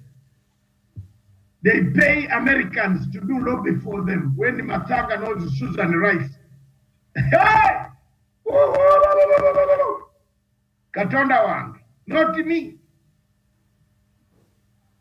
You are paying Susan, you are paying an American to lobby for you. South Sudan paid Rainburger to lobby for them, took almost $1.5 million. Matsanga would have made an impact in the South Sudan conflict. Here we are, Miriam. The conflict anytime this week, it is going to be terrible. If you think I'm joking, you are going to see. Just keep quiet and see. You are going to see. The guns in South Sudan are going home, are coming back home. You will see some refugees coming here. I've seen the situation. I'm trying my level best silently through my satellite phone in my bedroom, trying to ring Riek Machar to cool down. To cool down, not to do this. Because Riek Machar might soon be out of the capital city. Very soon. Very soon. Very soon. Kabisa like this. When it happens, call me Miriam. Anybody who doubts my intelligence should actually go to a nearest transformer and burn himself or herself. You see? A song, have you seen how much I've survived? You sleep with Kamara, Maria Kamara, and your friend Kagwanja knows Maria Kamara on the same flat. He doesn't tell you that there's an enemy. I would have died. They would have poisoned my food. They even got keys for my house to get my documents. I caught people in my house, workers who work there. From that day I changed the keys. And the camera the following day packed the things and disappeared, left them there. Because she knew I was going to go for her. You know, you don't attack a wounded animal and you think. Then when I'm bleeding, then I come for you also. We bleed together. She's lucky. She's lucky. She's lucky. Yeah. She's lucky. All this suffering was for what? For me. All this suffering was for what? For defense of His Excellency President Uhuru Kenyatta in the ICC. Why was I suffering? I was suffering. People did not like me today. And let me touch this. Azimio should also change the spokesman. If Azimio still has Mr. Makau Mutu as spokesman, that's one of the topics I'm going to bring to Raila Odinga. If this is what is going to happen, hiki tutapotea. Mimi nazungumzanga wazi. Yes, let Makau Mutu be a legal advisor. Behind the spokesman, weka watu. There are so many Kenyans who can attack this route. But you are not putting a man who is speaking English, which we don't even understand. Oh, la, la. Mr. Odinga, listen to me. Mzee, mimi na miaka yako, unanishinda miaka. Lakini akili, na mimi niko nayo. Tumekuwa kwa porini together. We have fought in Kenya wars with you. Wake up. Don't bring in these guys. These guys are spoiling your campaign. Today, you know, those days I used to drink, they used to say Matsanga drinks. I've not drunk anything. I want to drink water now. Makau Mutua is spoiling the campaign. Some people are not telling you, Mr. President, Prime Minister, but they are running away. Hey, akuwe kwa legal department. Afanye, you can appoint him Attorney General if you want. when we win. But if we go in Macau, it was started, we are done, we are done, we are done. We shall cry here. Miriam, you caused it today, you started it, and you have had it. And speaking of Bakau Mutua, he has also his opinion here, which is also rather interesting, but maybe we'll leave that alone for right now. Maybe you give us an update. How far is the food? Is it ready now? Is it ready? We were cooking, remember? Thank you very much. Miriam, you overstayed me, and the food is dry. It is ready for action. So the only thing I'm turning back is to pick actionable results and begin with action. If you are asking me, thank you very much.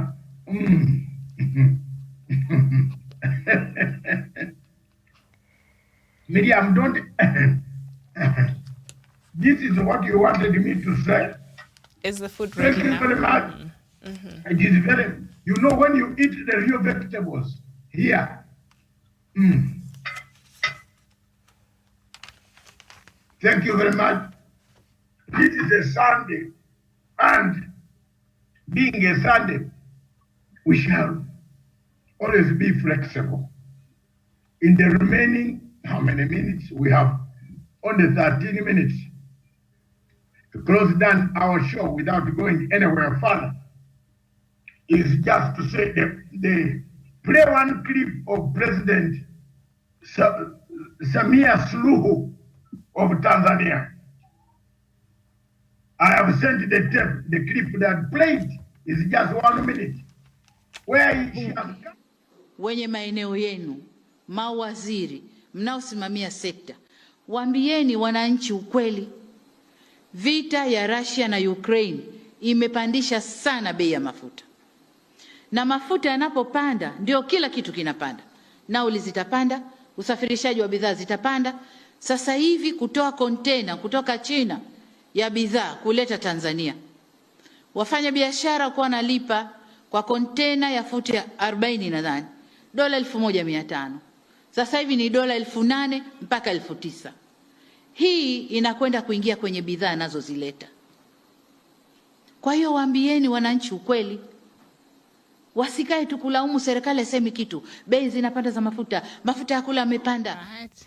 Okay. So that is Tanzania's President Samia Suluhu explaining why I think the hike of especially basic commodities, it's not just here in Kenya. We saw the hashtag lower the food prices a couple of weeks ago, and I think that is the similar case not just in Kenya, Tanzania, but across the world because of the situation that we found ourselves in, mainly to do with the war, the Russian invasion in Ukraine. So she's trying to explain why is it that when you go to the shelves today, the prices are not the same as they were 3 months ago, 5 months ago, you know, or a year ago, because there has been a lot of complaints. So she's saying, let's tell our people the truth, because a lot of times people have been blaming the government without necessarily understanding the optics behind the increase in prices of some of these basic commodities. So that is the basis of that clip for our viewers who don't understand Kiswahili.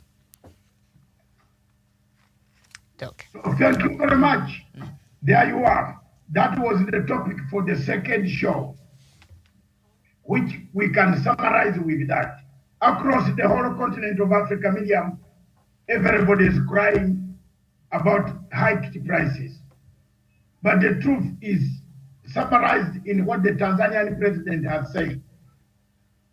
The stock exchange fluctuation, food index, the dollar versus other currencies, the yuan, the ruble, the Russian ruble, and the Chinese yuan or something like that, even the Uganda shilling, the Kenyan shilling, all of these, the prices are fluctuated.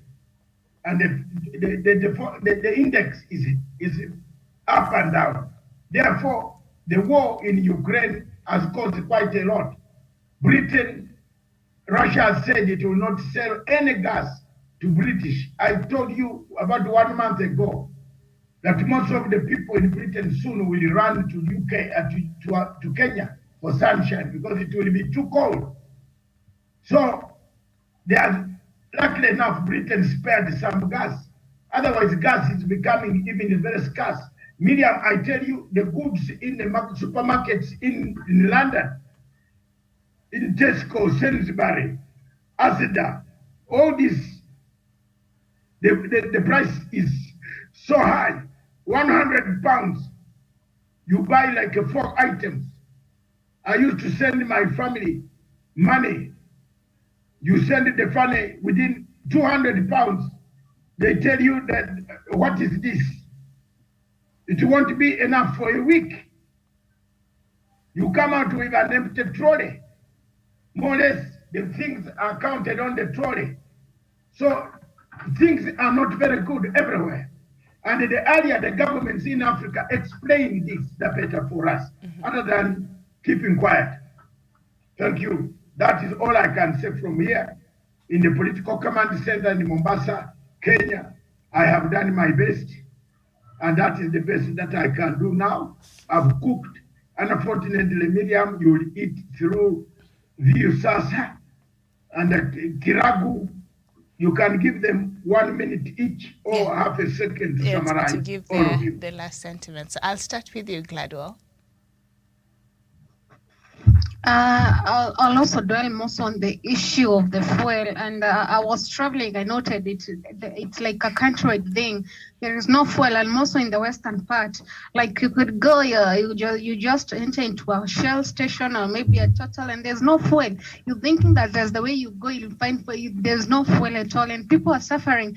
And my urge, and I wish the president can hear this. Can he come to the ground? Can he enter to one of the supermarkets and see that his people are suffering? We need the foods to be lowered. The government need to lower the food price for us. But it's high. We are not making it. Kiragu, sorry. I know you're making your final sentiments, but we've played the video by Tanzania's president, Mama Suluhu Hassan there, and I think Doc has also explained the base. Maybe you did not hear exactly, because as we stand right now, and that is what Suluhu Hassan was saying, the president of Tanzania, because the citizens, just like you're saying, you're asking President Uhuru Kenyatta to go to the supermarket and all that, and see how Kenyans are suffering. It's not a Kenyan thing. It is the same thing in Tanzania. It is the same thing in the UK, as Doc has also given the experience over there. It is the same thing in the US and Russia also itself. It is suffering from this war. So there's nothing much that the government can do for you right now. Whether President Uhuru Kenyatta walks in a supermarket. Miriam, I think what we should do, we should try to. Yeah, so Miriam, I think what this government should do, they should try to empower their own country. In Kenya, we got so many resources which we don't use at all. And our farmers currently, they were crying. Like, for example, the issue of the KFC with the potatoes. Our potatoes in the country were going bad, yet we were exporting potatoes, importing potatoes. So I think our government should up actually what they should do, boost our own farmers. Production. We could not be suffering the way we are suffering if they had invested in our farmers. Yeah. That is true, and I agree with you to that extent. But also a lot of these things like fuel, like even yesterday, I think we were driving to some place and we had to turn back because the gas station we went to, there was no fuel. So we had to drive back to the one we had passed, earlier to fuel there and that Kenya cannot do. But I hear there's an issue with hoarding with the major fuel exporters in the country. I think that is also a separate issue. But a lot of these things are advised by external factors, which as Kenya, we really can't do anything about. So that is what President Suluhu was saying, that perhaps governments now need to start explaining to their people that, yes, we hear you. Yes, times are tough. The prices are gone up. But this is the reason why, because as you're expressing, and you're right, Gladwell, the same way, Kenyans don't really understand what is advising the increase in prices in some of these basic commodities that they need in their everyday lives. So maybe the government is not doing a good job in explaining why this is the case, and maybe that is what they need to do, and that is what President Suluhu Hassan was saying, Doc, if I captured well. because a lot of these things are not, the government cannot do much right now. But what you're saying is something that if we can implement and start empowering our farmers and all that, that will be a great solution to our food insecurity and other things, in the future. But for right now, this is the problem, and this is what we have to deal with. The increase in the basic commodities. On one hand, it is a problem. On the other hand, it is outside of the government's control.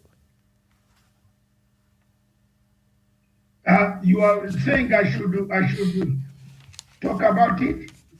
No, I was just, I think Gladwell did not get a chance to listen to what Mama Suluhu was saying there, Uganda's president. I think she prefers to be called Mama Suluhu, which I think is nice.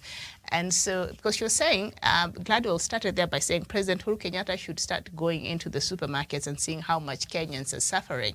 But that is the same thing the president of Tanzania was saying. People are suffering. She's appreciating that. And maybe the government is not doing a good job in explaining why the changes have happened, the ripple effect of what is happening in international markets and how that has affected us here. Because we're not isolated. When things happen out there, it's a triple down effect, and that is what we are feeling right now. Okay.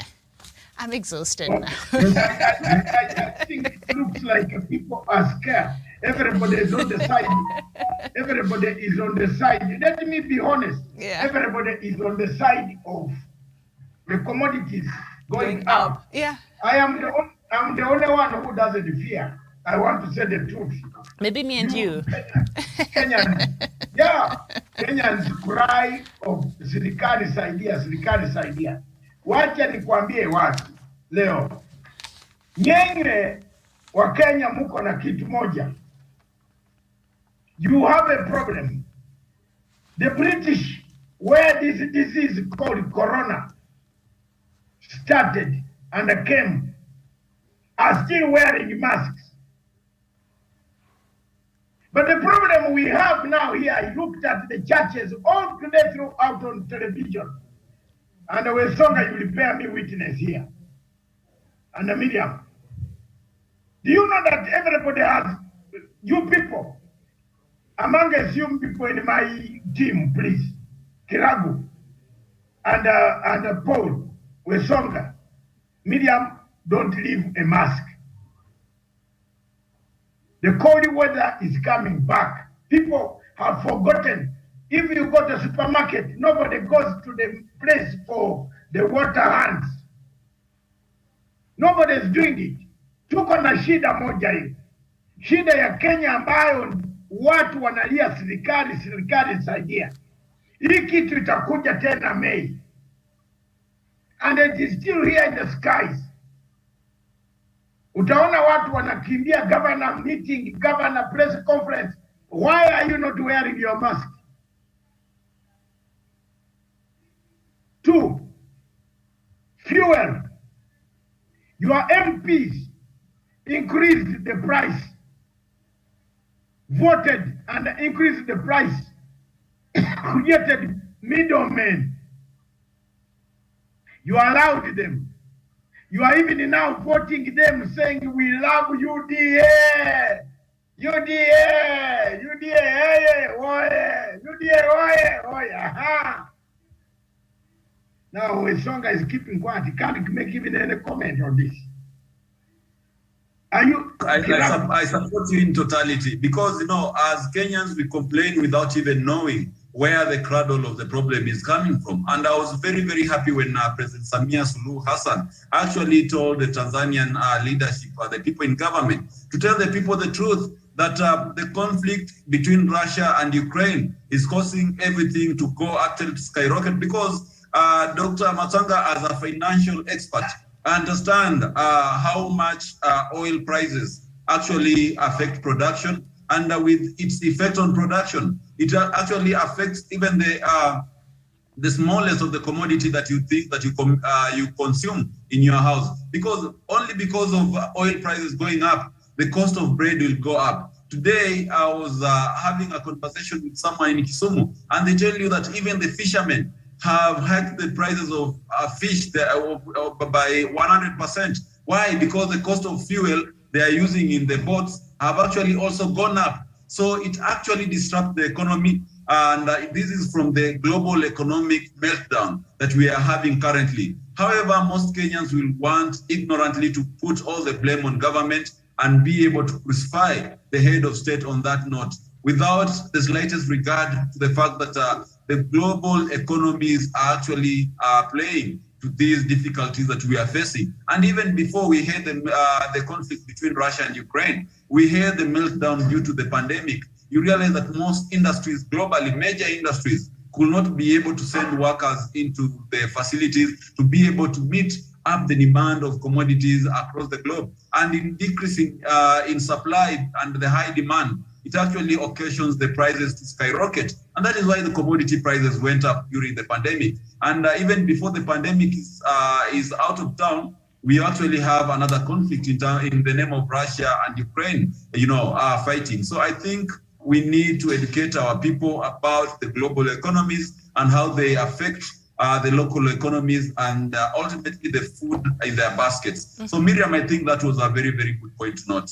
Mm-hmm. The whole supply chain is in chaos right now. So, and I think that information and that message by Madam Sula, I think it's quite timely, because at the end of the day, the buck stops with the government. So when you're in trouble, you're thinking, can you do something about this? And maybe there's nothing much the government can do about it, but the government is not coming out clearly and saying, hey, we do hear what you're saying. We do sympathize with what you're going through.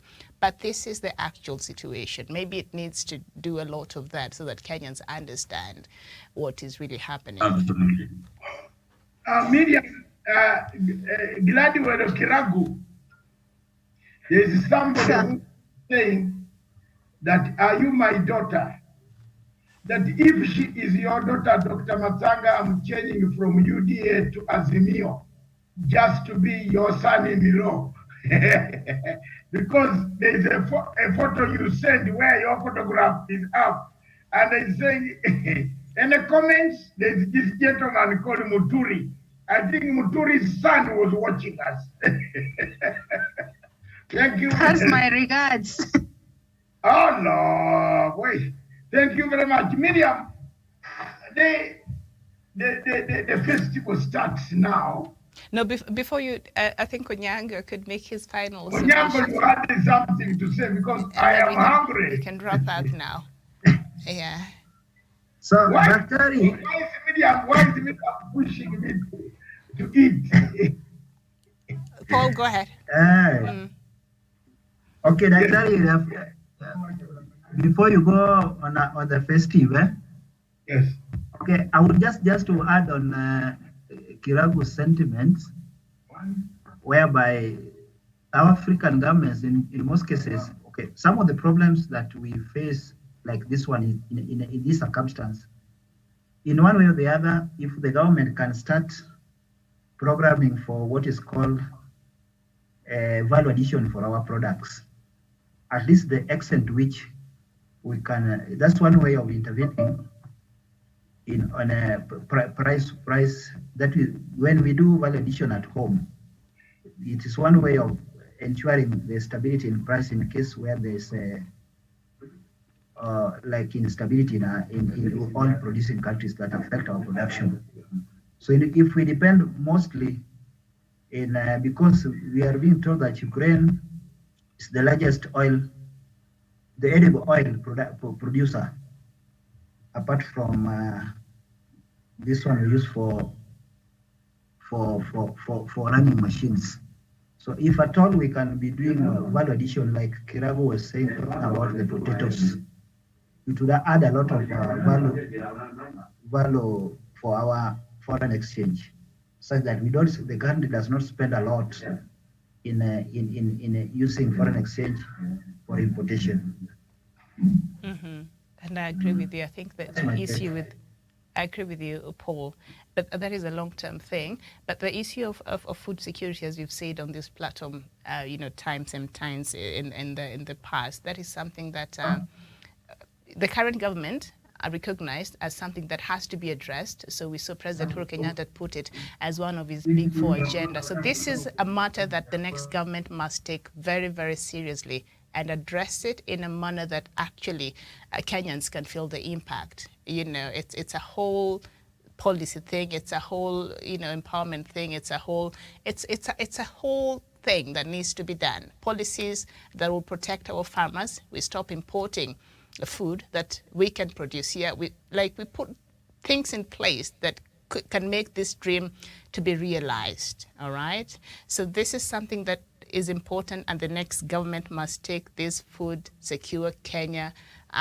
idea and agenda very, very seriously, address it, take it from where President Kenyatta has been able to, to go with it and make sure that this is not just nice on the books.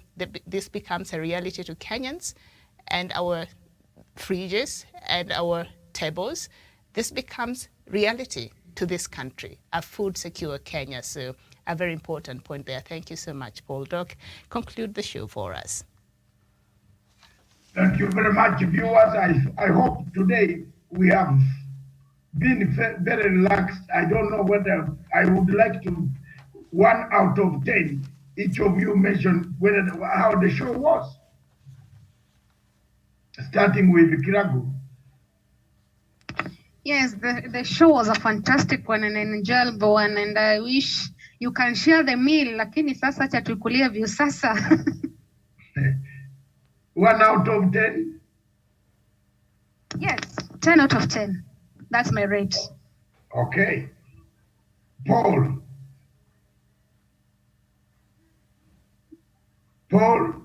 how was the show? This was a special show. Yes, 1 out of 10. Yeah, it is 10 over 10. Okay, fine. Let me come to Mr. Wesonga. I know Miriam. I want to hear what Miriam will give me because I've tried Miriam. Yes. Thank you, Dr. Matsanga. I will describe the show with one word: excellent. And it comes actually with the touch of Sunday afternoon, you know, where families are able to cook together and enjoy a meal. So I think it is an ingenious, you know, idea that you brought on board. I'll give it 10 out of 10 as well. Anything that all of you have learned from here? Have you learned something?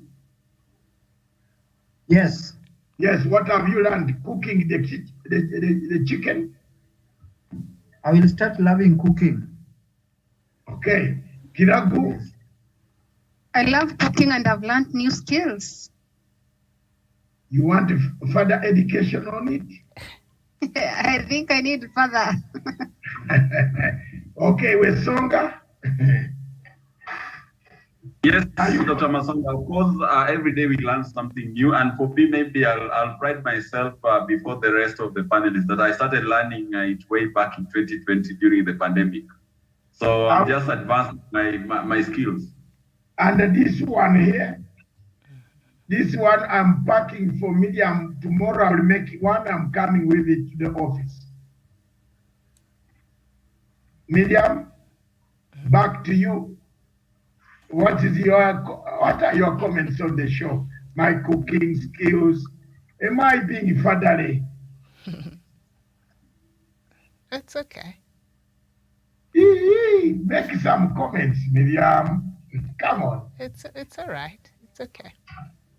Yeah, I've tried. Yeah. So thank you very much, viewers. Thank you across the continent of Africa. Thank you, Miriam. Thank you, Kiragu. Thank you, Paul. Thank you, Daniel. Always cook. And I'm actually in a hurry to swallow it. This is the fantastic move.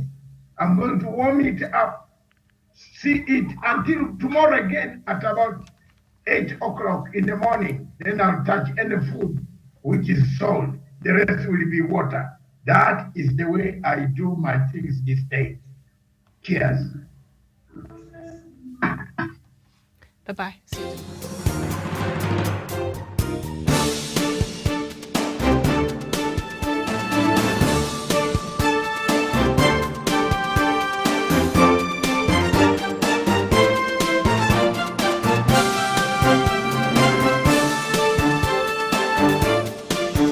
you tomorrow.